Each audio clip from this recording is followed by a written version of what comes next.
What's up? So sa video na to, kasama ko ang aking daughter na si Catalina Cartolina. Oh, teach natin sila mag-forex. Ha? Ikaw rin, titeach mo sila. Di ba, like kang kasama sa mga coaching call? Di ba? Sige. So, titeach natin sila how to trade sa phone, how to analyze, anong mga apps ang gagamitin, and how to place a trade. So, ready na ba kayo? Let's go! So, very first is, kailangan mo ma-download yung mga apps na very important sa pagte-trade. So, anong apps yun? Number one is yung TradingView. Itsura ng TradingView na app. And then, yung MetaTrader 5. Ito yun. Ito yung itsura ng MetaTrader 5 na app. Para saan yung mga apps na yan? Yung apps na yan ay para sa yung TradingView, para dyan tayo mag-a-analyze. Coach, pwede ba sa MetaTrader 5 mag-analyze? Pwede naman, kaya lang kasi hindi ako sanay doon. And kapag nasa desktop ako and laptop ako, or tablet, sa TradingView talaga ako nag-a-analyze. Ang kinagandahan doon, kung galing ako sa laptop or galing ako sa PC, makikita ko pa rin yung analysis ko sa phone through that TradingView na app. Yung MT5 kasi medyo mahirap i-navigate, mahirap maglagay ng mga, well, para sa akin, nahirapan ako maglagay ng mga support ng resistance, na kung ano-ano pa, nahirapan ako rin mag-analyze in general. Kaya doon lang ako nagpe-place ng trade sa MetaTrader 5 na app. Kasi usually, nandun yung mga brokers natin sa Pinas sa MetaTrader 5 na app. So, download mo lang pareho. So, simulan muna natin sa TradingView na app. So, dito tayo sa TradingView na app. Kung na-download mo na yan, pasok ka lang sa TradingView na app. Kung di ka pa nakakapag-sign in ka lang, sign in with Google, and piliin mo lang muna yung free na plan. Alright? Then ito na yung makikita mo. Ayan yung makikita mo. So, dito tayo ngayon sa TradingView na app. So, makikita mo yung mga, yan, yung mga currencies nandito sa baba banda. Pag nilong press mo yan, makikita mo. Then, yan, up and down, up and down. So, start tayo sa AUD-USD na lang muna tayo. Okay, so, lahat ng mga nandito na currencies yan, nakikita nyo, ayun yung mga nilagay mo sa watch list doon sa laptop mo or PC mo. So, hindi ko lang alam yung itsura niyan kung hindi ka naglagay ng watch list sa sa laptop or PC mo. Pero most likely, pwede ka naman mag-add. So, paano ka mag-add? So, punta ka lang dito sa watch list, sa may lower left. Ayan. Tapos, pwede ka mag-add dyan sa may plus sign. Ayan. So, ayan. Pwede ma-add yung Bitcoin, ganyan. So, add natin yung Bitcoin. Ayan. So, pagka-add mo, makikita mo yan. Nasa pinakababa na siya. Okay? So, ayan. So, doon tayo sa chart. Alright, so sa chart tayo, hindi tayo ngayon sa mga different time frames yan. So, syempre si Coach Joe, mahilig sa 5 minutes na time frame. Gusto niya mabilis na trades. So, kung gusto mo medyo long-term na trades, ang okay kausap dyan si Coach X. Okay, ako medyo short-term talaga ako. Usually short-term talaga ako. So, yan, tatry natin mag-analyze ito sa phone using the TradingView na app. So, number one na pwede natin gawin is, lagay muna tayo ng EMA pala. So, punta ka lang sa plus sign sa baba. Then, hanapin mo indicators. Ayan. Tapos, lagay mo lang EMA. Ayan. Then, makikita mo moving average exponential. Pinutin mo lang yun. Ayan, na-add na. Exit ka dyan. And then, makikita mo dito sa taas. Ayan, nasa taas yung EMA. Palitan lang natin yung settings. Gawin natin mas makapol para mas kitang-kita. And then, sa inputs, sa taas, lagay natin 200. Alright? So, medyo nabibilisan ka. Medyo bagalan mo na itong video na to. Okay. And then, okay. Yan, makita natin yung EMA. So, ano sabi natin? Kapag nasa taas yung price, nasa baba EMA, uptrend, therefore magbabay tayo. Pag nasa baba naman yung price, nasa taas EMA, magsisell tayo. So, lagay na tayo ng mga support and resistances. So, kung makikita nyo, yung mga nasa gilid ko, yun yung mga favorites ko. So, pag wala ka pang favorites, for example, ito yung rectangle, yan, favorite ko yan. Kaya pag nilagay ko dyan, tinap ko, ayan, makagawa na ako ng resistance na zone. Pag hindi naman, nandito yan sa drawing sa baba sa may lower right, ayan, yung may parang pen yan, makikita mo may iba't ibang mga, ayan, yung mga favorite ko. So, i-favorite mo lang din yung mga favorite mo. Okay. So, ayan. Then, makakita tayo ng trend line ba to? Sige, check natin kung makagawa tayo ng trend line na maganda. Okay. Ayan, o, di ba meron pang mga ano sa taas? Meron pang mga instructions. Ayan. So, anong gagawin natin dyan? Nakita natin pataas. Ayan, pwede kang mag-buy dyan or pwede mong hintayin. So, paano mo hintayin? Pwede mong hintayin mag-breakout. Ayan, hintayin mo mag-breakout. Tapos, hintayin mo mag-pullback. Ayan, pullback. O, diba? Medyo mas challenging talaga dito, guys. Sa phone. Pero, kung masasanay ka naman, wala namang magiging problema. Pullback. Then, tsaka ka yan. Doon ka magbabay, maghintay ka ng candlestick confirmation. So, kung di mo pa alam yung mate formula, may mga ibang videos tayo dyan, yan. check mo lang yung mga videos na yan. So dito, tinuturuan ko lang kayo paano mag-navigate dito sa food. Paano mag-analyze, ano yung pinaka mga step-by-step niya. So, yan, mga breakout, ayan, sa ibang videos yan. Yung mate formula, sa ibang videos yan. Ayan.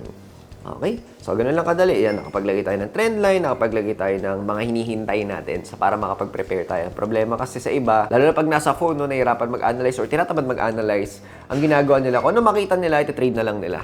Pero very important pa rin talaga yung magpe-prepare ka. Katulad nito, diba? Hindi ka magti-trade unless makita mo itong mangyari itong mga arrows na to.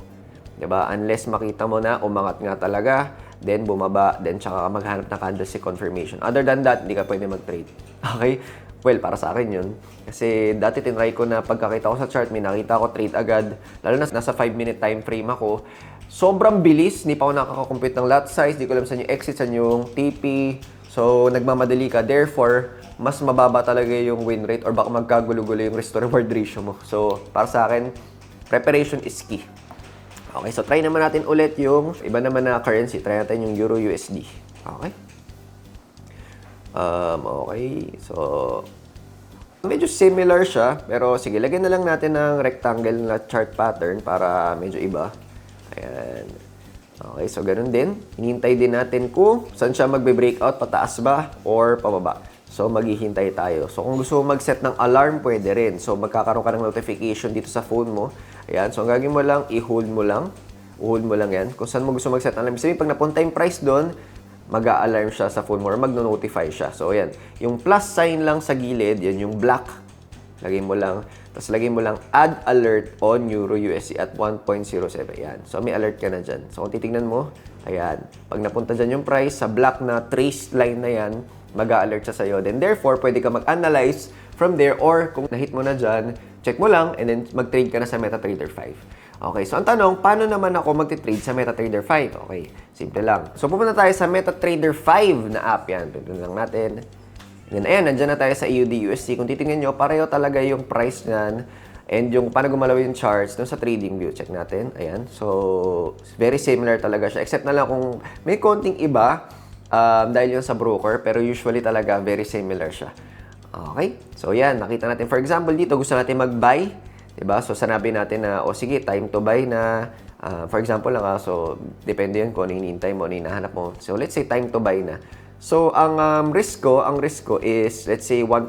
Sabihin natin ito, 100K na demo account lang muna to. So, ang 1% nito is $1,000.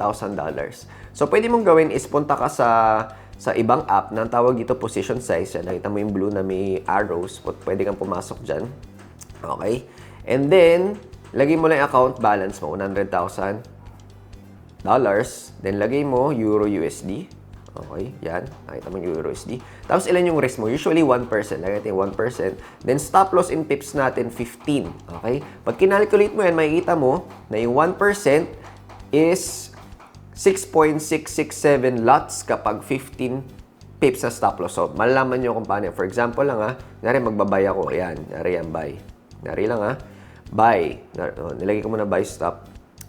Then, pag SL mo, makikita mo, ang 15 pips, ito So, parang 150 nakalagay dito, pero 15 yun, yan. Nakita mo, 999. So, that's around $1,000. So, that's 1% of 100K. So, na-compute mo na automatically. Okay, tapos yung TP, ganun din. Kung 1:1 yung risk reward mo, diba? So, 15 pips din. 15 pips. Ayan. So, ayan. O, ayan. So, 999 din. So, ganyan. So, pwede mong i-place tong trade na to. For example, i-place ko. Sige, ano lang naman to. Ayan. So, buy. Lagyan natin buy, for example. Ayan. So, pwede mong i-on yung one-click trading para kung mabilis kang nagtitrade, okay? So, ako ginagamit ko to, sa iba hindi. Kasi problema naman ito, pag napindot mo accidentally, yari ka. Okay? So, yun yung mga pros and cons. So, kung di mo naman kailangan to, huwag mo nang gawin yan. Pero ako, yan, ginagamit ko yan. So, let's say yan, nag-buy na ako. Then, paano ako maglalagay ng SL and TP? Kasi, kailangan pa ba ilagay yung price? Hindi. Ang gawin mo lang, pinutin mo lang yung mismong buy, tapos SL mo lang siya, yan. Tapos slide mo lang yung SL, then malalagay mo na 15, o, diba? TP, ganyan. Okay, 15. O, diba? Ayan. So, okay na. Modify mo na lang. Then, okay ka na. Then, tapos ka na. Let's say mabilisan, ayaw mo naman mag-compute dun sa position size calculator na sinabi ko na mas madali yun. Diba? Kung ayaw mo yun, punta tayo sa ibang, sa ibang charts. Your USD. Ayan. Tapos medyo nagmamadali ka. Okay. So, kunyari, nakalagay dito 10. Lagyan natin 10 na. Ayan, 10. Okay. Ayan. So, 10 yung nakalagay dito. Ayan. So, gusto mo dito, SL mo. Tapos nakita mo 1 trade. Gusto mo 1% lang. So, pwede ka mag-trial and error dito. Okay, yan. So, nakita mo 1,000. Yan, pwede na. 'Di ba? Then, tsaka ka bye-bye. So, nag-trial and error ka lang. Yung iba ginagawa yun, pero hindi yun masyadong reliable. Kasi katulad niyan, tinan mo, 1% yung lalagay ko, pero 1 to yung nalagay. 'Di ba? So, depende. Sanayan lang talaga yan. Sanayan lang talaga. Depende kung ano yung mo. Ano yung mas comfortable ka. Ano yung trip mo. Okay, so yan. Yan na yun. So, ganun lang kadali mag-trade through the phone.